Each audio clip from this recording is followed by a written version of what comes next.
We're in the final hours of the election here in Illinois' 7th Congressional District. I'm Reed Showalter. I'm running for Congress here. And if you vote for me, here's what you're voting for. You're voting for somebody who is going to finally push to use government power to make people's lives better, to pass a single-payer healthcare system like Medicare for All, but bigger, pass investments in new hospitals and clinics and job training programs so people can actually get access to healthcare, to tackle the affordable housing crisis by building new homes and not by begging private developers to build them with tax incentives, to take on the insanity of ICE and CBP rolling through our neighborhoods, kidnapping and killing our neighbors, somebody who's going to abolish and prosecute ICE and provide accountability across this entire administration, impeaching Donald Trump, impeaching the cabinet secretaries that have violated the law, and prosecuting the members throughout this administration who have absolutely jumped the shark and hurt our communities and killed our neighbors in the process. You'll be voting for somebody who is fighting for a Green New Deal, for a recognition of the climate crisis that all of us have been staring down for a long time, so that we finally meet it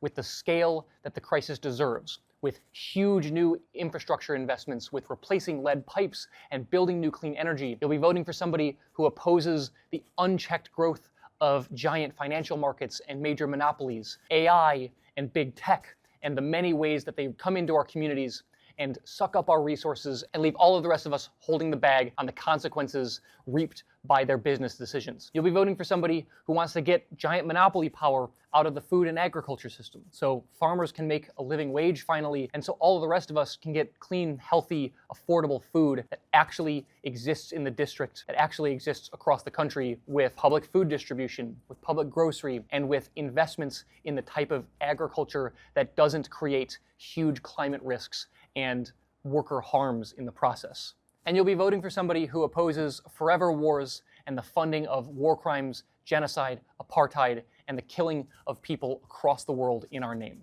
These are obvious moral choices. For a very long time, our government has not served the people. It has not used its power to invest and reinvest in the communities that actually need it. And if you are voting for me, you are voting for somebody with the experience doing exactly this work at the federal level, so I am ready to do it on day one, to hold this administration accountable, because I've worked in Congress as a staffer, I've worked at the Department of Justice as an attorney, I've worked in the White House as a senior policy advisor, and there's a million things that I would like this government to do better, and it helps to know the rule book on day one, because whoever gets elected has to take on the Donald Trump administration for 2 more years. I'm Reed Showalter. I'm running for Congress in Illinois' 7th Congressional District, and I would love to earn your support.